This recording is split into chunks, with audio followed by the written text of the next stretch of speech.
78ویں رات شہرزاد نے کہا، جب بادشاہ ذوالمکان کو خبر ملی کہ اس کی بیوی کے لڑکا پیدا ہوا ہے جو ہونہار، ذہین اور تندرست ہے، تو وہ بہت خوش ہوا اور کہنے لگا کہ اب میری پیٹھ مضبوط ہو گئی ہے، کیونکہ خدا نے مجھے ایک بیٹا عطا کیا ہے۔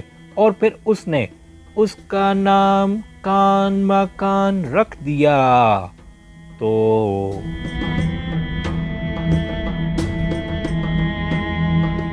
اب اس نے وزیر دندان سے کہا کہ میں چاہتا ہوں کہ اس سوگ کو ختم کر دوں اور اپنے بھائی کے لیے دعا کراؤں اور خیرات کروں۔ وزیر نے جواب دیا کہ تیرا خیال بہت نیک اور ٹھیک ہے۔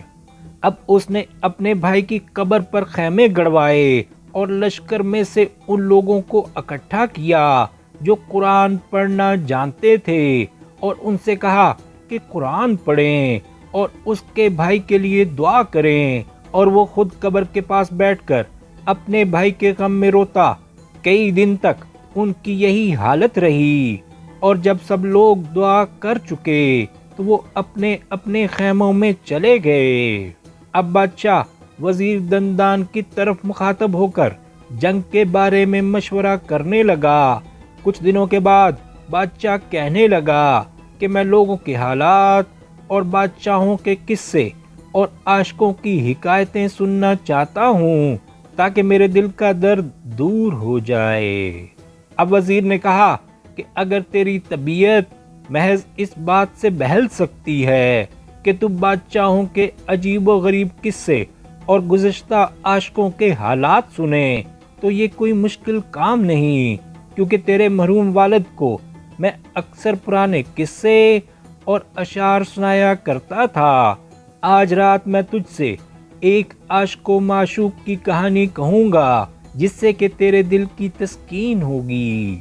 جب ذوالمکان نے وزیر سے یہ سنا تو اس کا دل اس کے وعدے میں لگا رہا اور رات ہونے کا انتظار کرتا رہا تاکہ وہ وزیر دندان سے پرانے بادشاہوں اور عاشقوں کی کہانیاں سنیں۔ ابھی پوری طرح سے رات بھی نہ ہونے پائی تھی کہ اس نے موم بتیاں اور قندیلیں جلانے کا حکم دے دیا اور کہا کہ کھانے پینے کی چیزیں اور خوشبو کے آلات لاؤ۔ جب سب انتظام ہو چکا تو اس نے وزیر کو بلوایا اور وہ حاضر ہوا، اور پھر اس نے بہرام اور رستم اور ترکاش اور بڑے دربان کو بلوایا۔ جب وہ سب حاضر ہو چکے تو اس نے وزیر کی طرف مخاطب ہو کر کہا کہ اے وزیر، اب رات ہو چکی ہے اور میں چاہتا ہوں کہ جس کہانی کا تو نے وعدہ کیا تھا وہ سنا۔ وزیر نے جواب دیا کہ بصر و چشم۔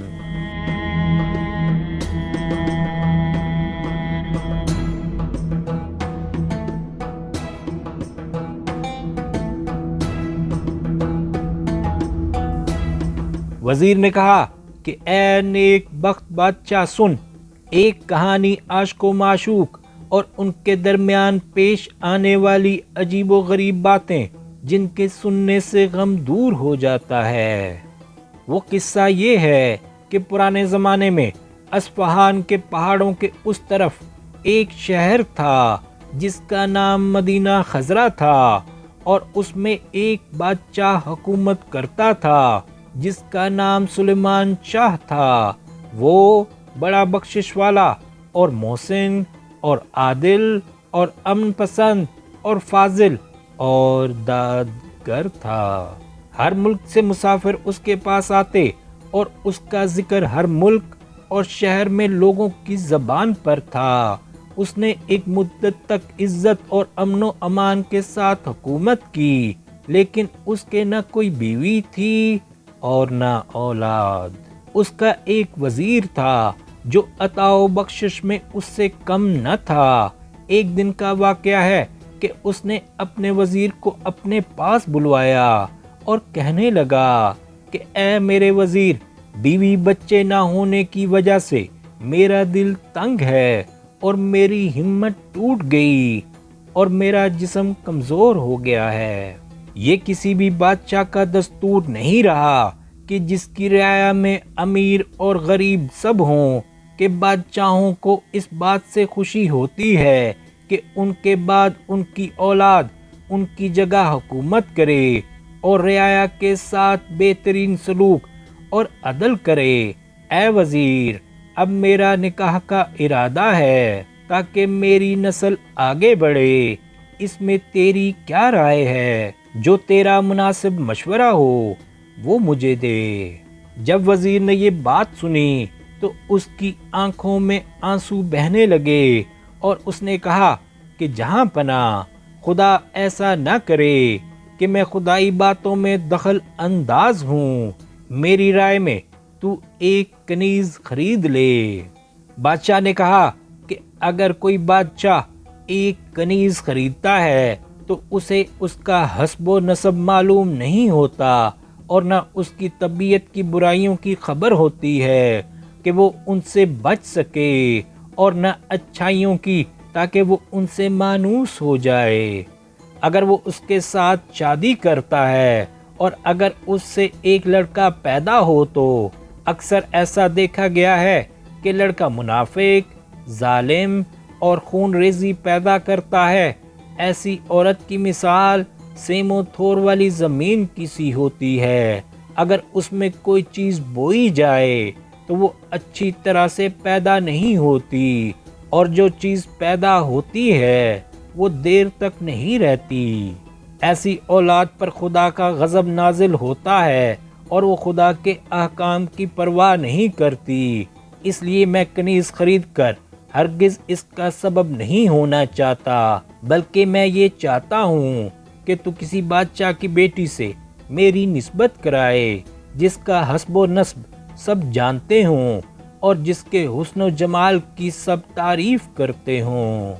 اگر تو میرے لیے کوئی ایسی لڑکی ڈھونڈے جو حسب و نسب والی اور کسی بادشاہ کی بیٹی ہو تو میں اس کے پاس پیغام بھیجوں گا اور گواہوں کی شہادت کے ساتھ اس سے نکاح کروں گا تاکہ خدا مجھ سے راضی ہو۔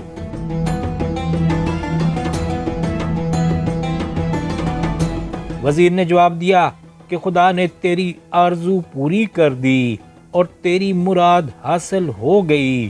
میں نے سنا ہے کہ ارض بیضا کے بادشاہ زہر شاہ کی ایک بیٹی ہے جو حسن و جمال میں یکتا اور جس کی تعریف سے زبان قاصر ہے اور جس کی نظیر اس زمانے میں موجود نہیں، کیونکہ وہ خوبروئی میں مکمل اور قد میں معتدل ہے۔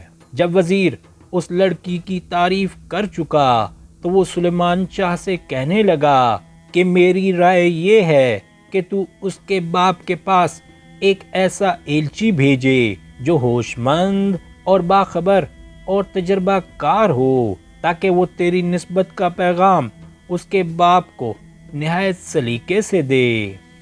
یہ سن کر بادشاہ بے حد مسرور ہوا اور اس کا دل باغ باغ ہو گیا اور اس کا رنج مٹ گیا، اور وہ وزیر کی طرف مخاطب ہو کر کہنے لگا کہ اے وزیر، یہ کام سوائے تیرے اور کوئی نہیں کر سکتا، کیونکہ تو عقل و شعور میں کمال رکھتا ہے۔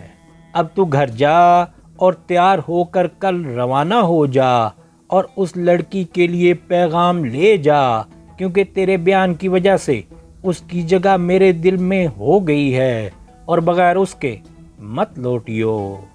وزیر نے کہا کہ بصر و چشم اور گھر جا کر جواہرات اور نفیس چیزیں منگوائیں جو بادشاہوں کو ہدیے میں دی جا سکتی ہیں اور جو وزن میں کم اور قیمت میں زیادہ ہوں۔ ان کے علاوہ اس نے عربی گھوڑے اور مال و دولت کے صندوق لیے جن کی تعریف زبان سے نہیں ہو سکتی۔ ان سامانوں کو اس نے خچروں اور اونٹوں پر لادا اور 100 حبشی غلام اور 100 کنیزیں لے کر وزیر جھنڈوں اور علموں کے ساتھ روانہ ہو گیا۔ چلتے چلتے اسے بادشاہ کا یہ حکم ملا کہ جتنا جلدی ہو سکے واپس آئیو۔ جب وہ روانہ ہو گیا تو سلیمان شاہ کے دن نہایت بے چینی سے گزرتے اور وہ دن رات اسی لڑکی کی محبت میں گرفتار رہتا۔ ادھر وزیر دن رات میدانوں اور بیابانوں کو طے کرتا چلا جاتا تھا، یہاں تک کہ اس کے اور اس شہر کے درمیان جہاں وہ جا رہا تھا محض ایک دن کی راہ باقی رہ گئی۔ یہاں وہ ایک دریا کے کنارے اتر پڑا اور اپنے ایک خاص شخص کو بلا کر حکم دیا کہ وہ ظاہر شاہ کے پاس فوراً جا کر اس کے آنے کی خبر دے۔ اس نے کہا کہ بصر و چشم اور فوراً اس شہر کی طرف روانہ ہو گیا۔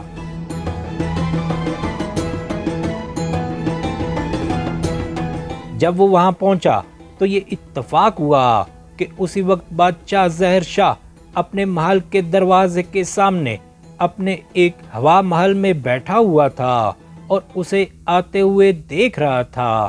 جب اسے معلوم ہوا کہ یہ کوئی پردیسی ہے تو اس نے یہ حکم دیا کہ اسے میرے پاس لایا جائے۔ ایلچی آیا تو اس نے بادشاہ سے کہا کہ ارض خضرا اور جبال اصفہان کے بادشاہ سلیمان شاہ کا وزیر آ رہا ہے۔ اس پر بادشاہ ظاہر شاہ خوش ہو گیا اور ایلچی کا بہت اچھی طرح سے خیر مقدم کیا اور اسے اپنے ساتھ لے کر محل گیا اور اس سے پوچھا کہ تو نے وزیر کو کس جگہ چھوڑا ہے؟